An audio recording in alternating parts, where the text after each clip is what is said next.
bagaimana bisnis itu kemudian caranya menghormati, Ya. bagaimana caranya melindungi, dan bagaimana caranya memastikan bahwa di dalam seluruh operasional bisnis, sebuah bisnis itu pertama aman bagi anak-anak, yang kedua ramah juga bagi anak-anak.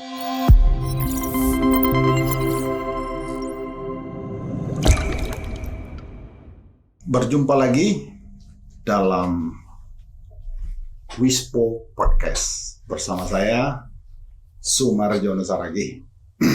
Wispo adalah kumpulan orang-orang yang melakukan gerakan dan inisiatif untuk mewujudkan sawit Indonesia berkelanjutan melalui kerja layak.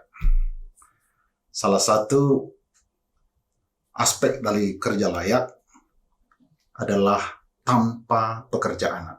Sebuah aktivitas atau bisnis yang tanpa pekerja anak, melibatkan anak-anak dalam bekerja. Dan secara aturan hukum nasional dan praktek global memang itu tidak dibolehkan.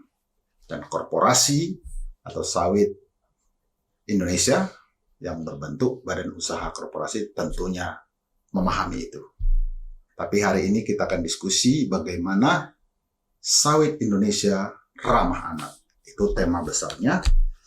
Dan teman bincang kita, seorang aktivis yang sudah membidangi dan menggeluti tentang pekerja anak dalam berbagai dimensi. Dan sudah saya kenal dan berteman baik, sering duduk, saling berbagi pikiran dengan segelas kopi. Bang Misran Lubis. Terima kasih Bang. Terima kasih Bang Sumarjono. Selamat datang di sebuah kanal baru yang kita bikin dalam wadah Wispo podcast. Ya. Luar biasa. Mudah-mudahan bisa berbagi cerita, berbagi inspirasi. Dan hari ini kita harapkan Bang Misran ini memberikan inspirasi itu terhadap industri sawit yang maha penting bagi Indonesia. Penting bagi anak Indonesia karena orang tuanya cari nafkah di sana. Saya melihat Abang ini sekarang posisinya ada banyak, memang terlibat di banyak kegiatan, tapi yang saya ingin melihat yang menonjol adalah bagian dari sebuah organisasi namanya PACLA, Partnership for Action Against Child Labor in Agriculture, sebuah multi-stakeholder inisiatif sebagai program manager. Boleh Bang cerita apa sih PACLA itu dan mau kemana gitu ya? Ya Bang Sumarjono, makasih. Ini hari cerah. Jadi PACLA ini inisiatif kita dalam atau strategi pendekatan kita dalam menanggulangi pekerjaan anak. Sebenarnya agenda penanggulangan pekerjaan anak kita berlangsung tentu sudah cukup lama ya. Dan itu menjadi isu global. Isu global ya, sejak 80-an. Tentu dengan berbagai macam pendekatan. Ada yang pendekatan yang konfrontatif, melalui ada pembangun opini publik dan sebagainya. Nah, kita punya inisiatif baru melalui lembaga jaringan pekerja anak nasional yang namanya JARA. Lalu kemudian kita inisiatif bersama dengan pemerintah, dalam hal ini kementerian, ada Bappenas dan pelaku-pelaku industri ya, multinasional, bahwa penanggulangan pekerjaan ini kita tidak bisa melakukannya sendiri-sendiri. Kita perlu membangun yang namanya kemitraan. Oleh itu inisiatif ini kita sebut dengan PACLA atau kemitraan strategis dalam penanggulangan pekerjaan di sektor pertanian. Jadi konteks yang kita bangun itu ada 3 sebenarnya dalam isu ini. Pertama adalah ini dilakukan kemitraan, artinya multi stakeholder. Kuncinya di situ. Jadi karena dia multi stakeholder, ya benar-benar multi stakeholder. Artinya keanggotaan di dalam atau siapa yang membentuk kemitraan ini dalam sektor ini harus memahami betul perbedaan dan karakteristik masing-masingnya. Jadi CSO di dalamnya ada. Nah, CSO nggak bisa di dalam kemitraan ini kemudian memposisikan dirinya murni paling benar sebagai CSO. Karena ada pandangan juga nanti di dalam ini dari pihak pelaku bisnis. Situ pentingnya multi Situ penting ada juga pemerintah. Sehingga ketika menyusun sebuah panduan bersama atau regulasi bersama, ya kita komunikasinya benar-benar intens. Itu konteks pertama adalah kemitraan. Yang kedua adalah penanggulangan pekerjaan. Jadi pendekatan yang kita gunakan adalah penanggulangan pekerjaan, bukan penghapusan atau bukan satu segmen sektoral saja atau pencegahan saja. Penanggulangan kita gunakan ini kita perlu melakukan dari mulai pencegahan, pemantauan sampai dengan kemudian ada remediasinya. Jadi bisa dikatakan mulai sebelum kejadian dan memastikan bahwa ada nggak kejadiannya. Dan kalau ada kejadiannya, apa yang harus kita lakukan? Jadi proses itu penanggulangan. Jadi Pakla itu inisiatif multi pihak, dan di dalamnya ada pemerintah dan berbagai elemen organisasi. Poin saya artinya melakukan sebuah aksi yang komprehensif. Tadi abang bilang tadi kan ada banyak pencegahan dan remediasi. Pertanyaannya, kenapa agriculture gitu? Karena di sektor lain bisa juga ada gitu. Itu yang mau dijelaskan di ujung dari Pakla itu kan tadi sudah ya.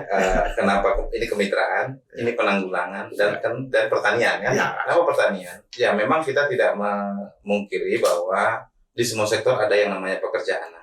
Tapi dalam catatan kita secara global pertama, data pekerjaan itu ditemukan paling tinggi secara global itu di sektor pertanian. Ada 70% global angka pekerjaan. Ada di pertanian. Di pertanian, di semua sektor pertanian ya. Kita sektor pertanian ada 5 sektor subsektor. Ada perkebunan, ada kehutanan dan sebagainya. Nah di Indonesia memang kisarannya sekitar kurang lebih 60%. Itu artinya kalau kita bisa menyelesaikan isu pekerjaan di sektor pertanian ini, maka kita sudah berkontribusi menyelesaikan lebih dari setengah isu pekerjaan. Itu konteksnya di situ dulu. Yang kedua adalah bahwa isu pertanian ini, isu pekerjaan pertanian ini ada kebanyakan kan di pedesaan. Jadi ini paling jarang mendapatkan perhatian. Karena selama ini sentral informasi, penanganan, program itu paling banyak di perkotaan. Itu misalnya makanya isu anak jalanan lebih menonjol ketimbang di pertanian kan gitu. Karena keberadaan anak jalanan kan ada di perkotaan. Karena sumber daya banyak di kota juga. Di kota. Tapi bukan berarti menafikan bahwa mereka tidak penting ya. Artinya kita ingin memperluas, meratakan segmen penanggulangan isu ini. Sama-sama krusial gitu kan. Oleh karena itu kita fokus di pertanian supaya ini terus makin muncul. Kalau anak jalanan, isu anak jalanan udah lama munculnya, yang kira-kira begitu. Itu dia konteksnya. Kenapa pertanian? Menarik Bang. Cuman memang ketika pertanyaan saya tadi, kenapa agriculture atau pertanian, salah satu dipilih sawit kan begitu ya? Ya memang sawit ini kita melihat isunya memang kadang-kadang dibelokkan ya. Seolah-olah sawit itu mengeksploitasi anak. Padahal ada banyak praktek baik tentang bagaimana anak di perkebunan. Kita ketemu tahun 2016-2017 ya. Sebelum saya ketemu abang itu kan abang sudah punya inisiatif atau di Sumatera program di Sumatera Utara di kebun sawit. Itu bisa cerita bang apa itu? Jadi karena selama ini kan kita tahu bahwa kita tidak ingin memposisikan sawit itu sebagai musuh kita gitu kan. Justru kenapa kita masuk ke sawit? Ya karena ini harus dilindungi kan. Cara melindungi orang kan semacamnya. Ada orang melindungi dengan cara begini. Nah, kita punya cara lain melindungi agar pasar global. Tentu banyak alasan kami kenapa mengangkat isu ini, dan ini salah satu menjadi concern global gitu ya. Jadi di Sumatera Utara itu pertama kita memang melakukan petanya dulu. Seperti apa sebenarnya situasi anak-anak ini di perkebunan. Itu pentingnya kita dialog. Jadi kita langsung dialog gitu dengan pemerintah. Kita mulainya dari langkah. Salah satu ada 10 perusahaan dan pemerintah. kita lihat mendampingi abang bertemu perusahaan. Iya, Oke. jadi kita lihat bagaimana sebenarnya anak-anak ini kondisinya di Perkebunan. perkebunan. Memang ada yang mendapatkan layanan baik, ada yang kurang baik. Ya, masih ada defisit lah Iya, istilahnya. ada defisitnya. Kan persoalannya kita ingin memperbaiki, bukan ingin mempublikasi. Oke. Kalau ingin mempublikasi ya yang buruknya dipublikasikan. Kita kan ingin memperbaiki. Lalu kita menemukan kita beberapa, salah satunya nih ya, salah satu perusahaannya bukan perusahaan besar juga. Ya. Ada perusahaannya, boleh sebut merek nggak di sini? Ya, nggak usah disebut merek. Tapi Nah. intinya poin saya gini, Iya. Pak. Abang masuk kepada perusahaan sawit yang skalanya kecil di Sumatera Utara Iya. dan perusahaan itu terbuka. Kebetulan perusahaan itu anggota GAFKI. Anggota Anggota Gapki. GAFKI. Jadi menariknya cerita itu, Iya. nanti masalah nama nanti kita sebut tempat lain saja. Iya. Yang menariknya bahwa inisiatif abang itu saya belum kesampaian melihat ke sana, saya kepengen lihat. Artinya itu menjadi cikal bakal dari sebuah program besar sebenarnya. Itu menarik untuk kita kembangkan, Bang. Tapi itu mungkin Ya. satu hal ya kita lakukan. Tapi kira-kira pandangan abang, kalau pendekatan yang abang lakukan itu bisa dieskalasi seperti apa gitu? Ya, yang pertama kalau kita lihat perusahaan ini bukan soal besar kecil atau Oke, itu baik. luasnya ya. Ya. Kalau saya melihat kenapa itu kemudian terjadi, ada instruksi dari ownernya. Jadi Ada komitmen lah. ada komitmen. Maka Oke. instruksi itu kan menunjukkan komitmen. Ya. Maka yang pertama ada komitmennya. Ya, oke. Lalu yang kedua adalah ada kesiapan infrastruktur dan struktur manajemen di bawahnya. Berarti Jangan sampai ada penolakan. komitmen itu diterjemahkan dalam Iya, karena kerjaan. saya melihat di perusahaan yang lain, ya Oke. saya nggak sebut merek juga, karena ada yang gagal juga. Iya. Kita sudah ketemu dengan Manajemen. top manajemen, tapi kemudian di manajemen di bawah tidak nyambung Tidak. antara Oke. komitmen dengan pelaksanaan, sehingga Oke. dalam tanda kutip terjadi manipulasi informasi dan sebagainya, nggak bisa berjalan. Oke. Jadi pertama dari top manajemen sampai dengan operasional manajemen Ya. ini harus sejalan dulu. Oke. Yang kedua adalah dukungan dari masyarakatnya Dan pemerintah tentu. dari masyarakat sekitar. Masyarakat sekitar. Itu bisa buruhnya dan sebagainya. Kalau nggak ada dukungan, fasilitas bisa hilang. Iya, iya. Karena itu lancar, kemudian ada dukungan. Baru yang terakhir adalah ini terkoneksi dengan program-program pemerintah. Gitu. Persisnya program itu apa namanya dulu? Kita kebun sawit ramah anak. Ya. Kebun sawit ramah. Iya, kebun sawit ramah anak termasuk fasilitas-fasilitasnya. Salah satu contohnya yang kita lihat itu ya, bahwa saat itu rekomendasi kita untuk mencapai beberapa poin penting dasar tentang sawit ramah anak adalah layanan pendidikan. Ya. Nah saat itu anak-anak itu diangkut dengan menggunakan pick up, ya mobil pick up Ya. yang juga digunakan untuk mengangkut sawit. Oke. Nah karena ketidaktahuan bahwa itu punya resiko, punya bahaya dan sebagainya. Biasanya karena ketidaktahuan. Ya, sehingga kita beri informasi dan itu diterima dan itu dibenarkan bahwa iya, karena ada pengakuan dari anak pernah terkena kecelakaan dan sebagainya. Dan itu diterima karena ada fakta, ada kondisi dan ada informasi, kan gitu ya. Diterima dan kemudian diganti dengan fasilitas yang lebih baik. Itu bentuknya bus gitu ya. Dan akhirnya kondisinya sekarang lancar gitu kan. Dan beberapa yang lain pelan-pelan diperbaiki gitu. Jadi Fasilitas lainnya. Gitu. komitmen itu konkret dan Ya. dibuktikan dengan berbagai perbaikan atas Ya. usulan itu. Maka dari sisi kitanya bahwa ketika kita menemukan hal-hal seperti itu ya temuan basis riset atau sebagainya, kita ruang komunikasinya harus tersedia. Itu menurut kita. Ya, ya. Kalau ruang komunikasinya tidak tersedia, akan terjadi dialog antara manajemen dengan pihak Oke. lain ya. Makanya Pakla itu menjadi ruang komunikasi. Jadi kita bisa menjembatani komunikasi multi pihak tadi itu. Nah, kalau tidak ada jembatan komunikasinya, ini sulit nantinya mendiskusikan apa padahal tujuannya sama. Bahwa tujuan industri salah satunya juga kesejahteraan masyarakat. Ya. Nah tujuan pemerintah juga untuk mensejahterakan rakyatnya. Tujuan civil society juga untuk mengurangi gap kesenjangan kesejahteraan itu. Jadi pada dasarnya kita punya tujuan yang sama. Cara mengkomunikasikan ini yang menurut kita berbeda sehingga kita harus memiliki media komunikasi yang baik lah kan kira-kira begitu. Dalam konteks hubungan industrial, Ya. ada istilah dialog sosial. Ya. Itu bahasa lain dari abang itu ada komunikasi, dialog. Gitu. Ya. Tentu dari cerita abang tadi kan ada pendekatan oleh pemerintah, masyarakat, dan pengusaha kebetulan dengan tanpa banyak energi langsung terbuka komunikasinya. Jadi dialog sosial itu memang penting dan itu berlaku di semua hal. Dan akhirnya yang terformalkan gitu namanya bahasa dialog sosial dijadikan kemudian sebagai terminologi program atau terminologi kegiatan kan. Kalau di hubungan industrial itu sudah masuk bahkan di dalam kebijakan ya dialog sosial. Nah, padahal kan sebenarnya kan semua media bisa digunakan gitu ya, termasuk salah satu media dialog sosial itu. Tapi ada yang formal, ada yang non formal. Artinya ada yang dialog itu pertemuan ad hoc melibatkan semua orang. Pakla sebenarnya juga dialog sosial, tapi dilakukan secara permanen. Artinya dilembagakanlah tempat dialognya itu, sehingga ada ukuran dan sebagainya. Sebenarnya tujuannya sama gitu kan. Hanya yang ada yang sifatnya ad hoc gitu ya.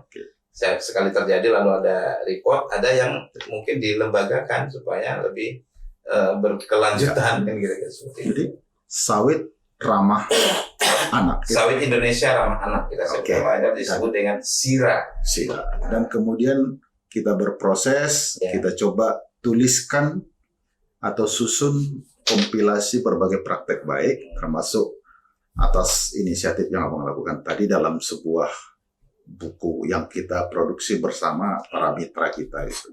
Itu juga ketika menyusun ini memang tidak mudah. Pertama, bagaimana caranya? Yang kedua, apa yang mau kita tuliskan? Karena sawit dan anak ini terlanjur framingnya negatif. Pekerjaan. Bagaimana menjawab itu gitu ya? Perlu proses sehingga kita muncul dengan istilah yang Abang gunakan tadi, sawit Indonesia ramah anak. Bukunya ada di depan Bang dan saya. Dan ini kita susun dengan proses yang cukup panjang dengan berbagai mitra. Apa sih isinya, Bang?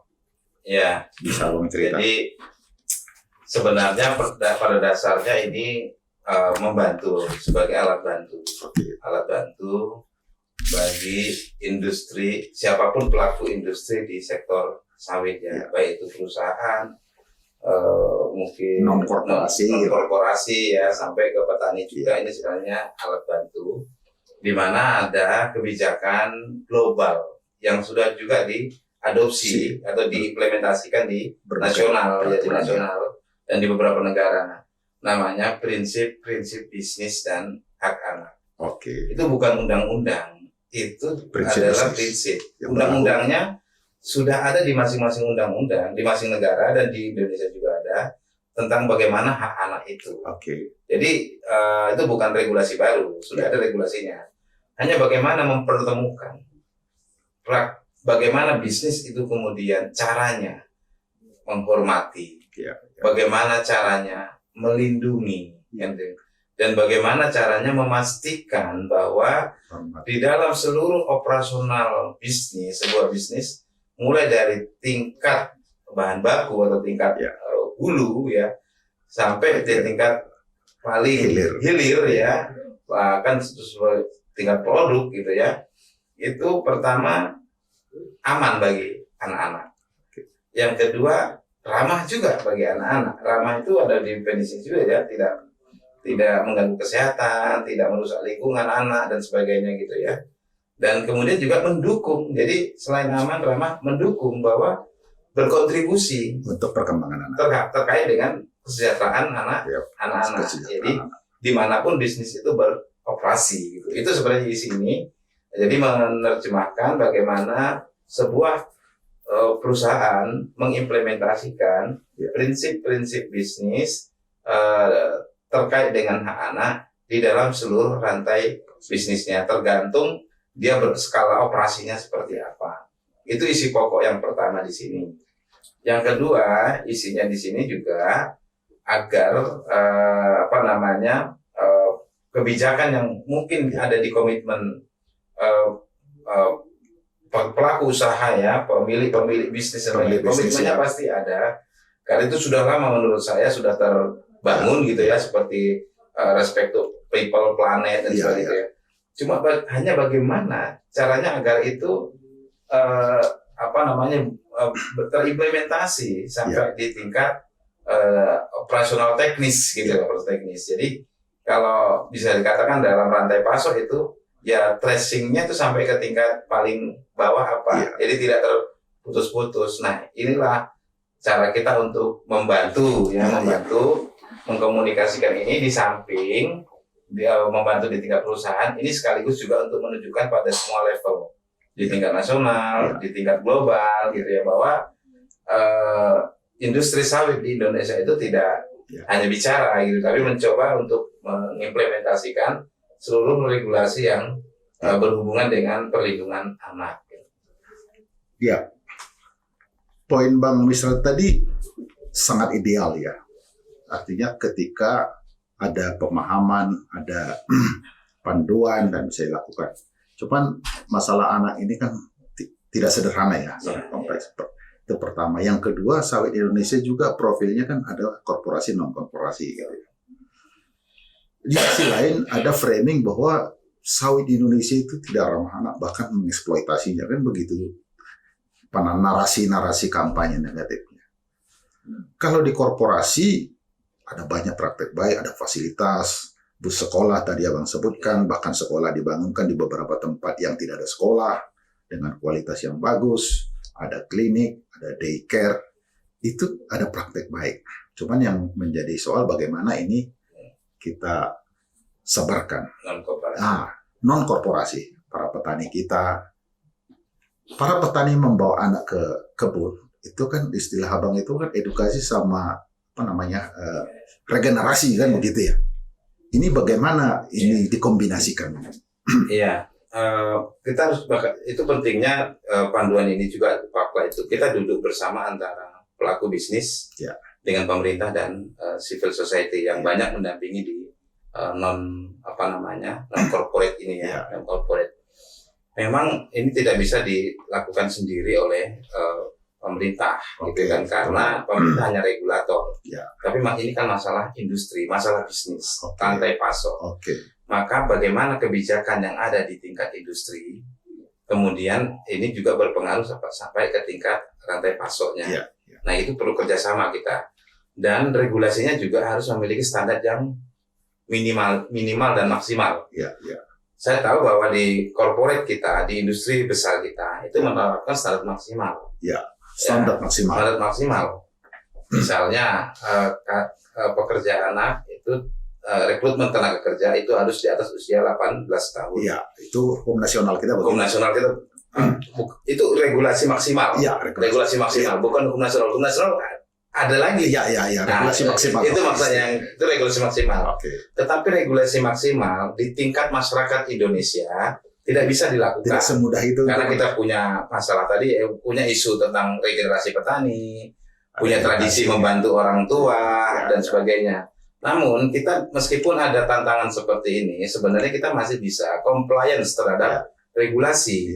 Ada batas-batas tertentu, ada klasifikasi usia tertentu yang masih bisa melakukan pekerjaan-pekerjaan membantu orang tua ini dengan tidak masuk dalam kategori pekerja anak yang dilarang itu. Namun dalam hal ini perlu ada kesamaan tadi, makanya kita perlu duduk bersama bahwa korporasi pada industri inti terapkanlah kebijakan yang maksimal. Tapi pada rantai pasok kita harus memiliki standar yang berbeda tapi tidak melanggar undang-undang. Misalnya saya kasihkan case-nya, anak usia 15 sampai dengan 17 itu boleh melakukan pekerjaan-pekerjaan tertentu yang tidak membahayakan dan pada jam tertentu dan sebagainya. Pada usia 13 sampai 14 tahun ada pekerjaan yang bisa dilakukan pada jam tertentu, pada jangka waktu tertentu. Ini kan artinya kita tidak mematikan kondisi tradisi yang ada di masyarakat kita juga. Dan regenerasi dari pertanian itu sendiri. Dan regenerasinya bisa berjalan. Karena itu tantangan lain soalnya. Dan ketika ini kita komunikasikan narasinya bersama-sama dan kita satu narasi, maka saya pikir perspektif makro global lagi atau perspektif media lagi itu bisa kita edukasi juga, karena di media juga harus kita edukasi dalam konteks melihat perspektif tentang isu perlindungan anak dan pekerjaan dalam rantai industri ini. Sehingga narasi kita dari Indonesia secara khusus, siapapun stakeholdernya, baik yang ada di Pakla maupun yang tidak di Pakla maupun yang media dan sebagainya, kita punya narasi yang sama memahami konteks ini gitu. Bisa nggak kita simpulkan gini? Kalau korporasi bahasanya selalu atas aturan hukum nasional tidak boleh, harus di atas 18 tahun, kan begitu kan? Betul. Itu di tingkat korporasi nyaris tidak ada tawar-menawar. Ya. Dan di banyak perusahaan atau korporasi itu bisa berimplikasi kepada karir si pekerja yang terbukti melakukan pelanggaran itu. Bahkan bagi perusahaan itu bisa menjadi masalah besar. Pertanyaan atau tantangannya, Bang, bagaimana menyesuaikan kearifan lokal, regenerasi, edukasi dalam konteks sawit ramah anak ini. Karena framingnya sudah mengeksploitasi anak. Ini tantangan kita khususnya di pelaku sawit yang bukan korporasi. Makanya kita harapkan para petani kita juga memahami ini. Kira-kira bagaimana caranya ke sana, Bang?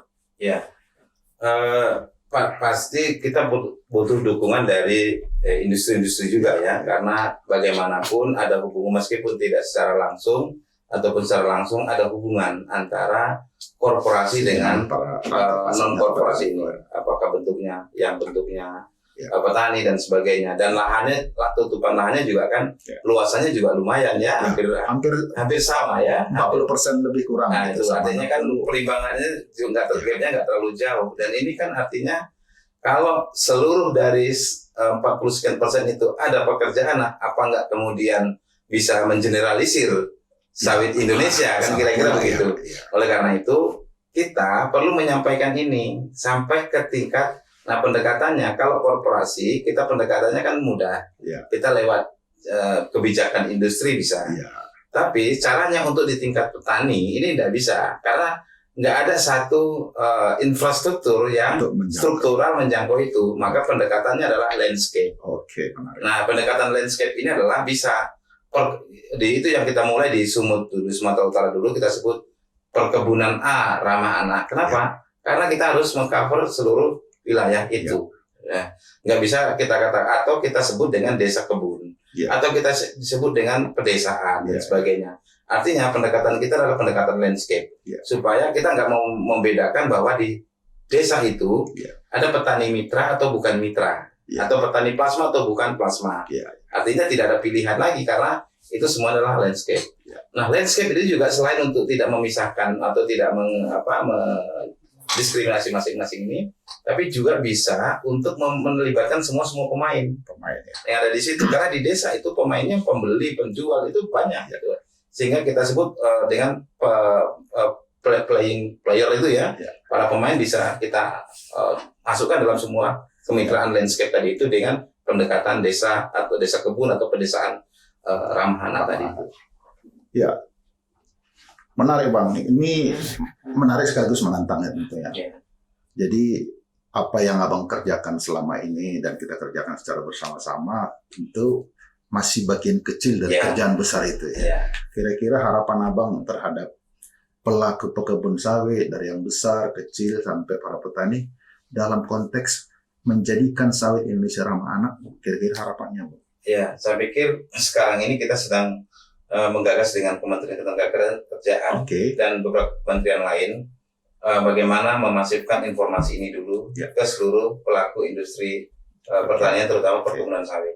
Nah, kita juga berharap bahwa korporat besar sawit ini juga kemudian membuka diri untuk bersama-sama mengembangkan mengembangkan program tadi landscape desa sawit ramah anak itu di seluruh desa, kan itu yang di setiap perkebunannya.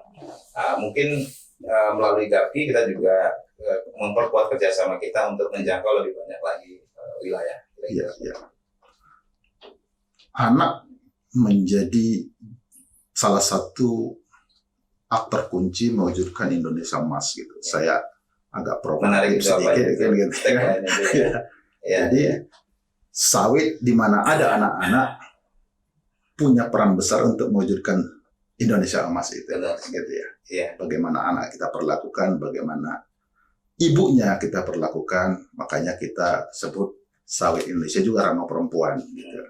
Ada kerja layak di sana, dan sawit ini melibatkan jutaan orang seperti Abang bilang tadi. Mengurus sawit atau sektor pertanian sudah menyelesaikan signifikan tentang isu anak. Kan gitu ya. Jadi berarti pekerjaan rumah Abang besar ini untuk sawit ini sebagai aktivis anak. Sebagai pekerjaan kita lah. Pekerjaan kita ya. Okay. Untuk masa depan negeri, masa depan anak kita. Gitu. Terima kasih Bang. Jadi sama-sama. Pekerjaan masih banyak, tapi sawit ramah anak menjadi impian kita bersama. Karena sawit jalan panjang yang harus kita lakukan terus. Dan seperti kita selalu gelorakan, ini bukan tentang sawit sendiri, tapi tentang kita, ekonomi kita, ekspor kita, masyarakat energi terbarukan kita, perempuan kita, dan anak-anak kita. Karena sawit adalah kita. Setuju Bang ya? Sangat setuju. Baik Bang, terima kasih. Waktu terbatas. Kembali. Sudah datang di kanal Wispo Podcast Wispo. Sebuah inisiatif dan sebuah gerakan. Dan kita sudah lakonin beberapa tahun yang lalu. Ini hanya kanal lainnya saja. Ya, kanal lainnya. Dan kita menjadi satu frekuensi dan irama dan gerakan. Untuk itu, saya akan berikan Abang penanda bahwa kita dalam satu perahu yang sama. Dan sekaligus apa ini? Ya, karena t-shirt bisa dipakai siapa saja dan di mana saja. Terima kasih Bang. Mohon diterima. Terima kasih. Oke Bang. Keren. Baik. Sawit adalah kita. Ini tentang Indonesia, tentang Indonesia emas. Hari ini kita bicara tentang anak di perkebunan sawit dengan tokoh yang memang sangat paham dan sudah melakukan. Mudah-mudahan menjadi inspirasi. Terima kasih, sampai jumpa.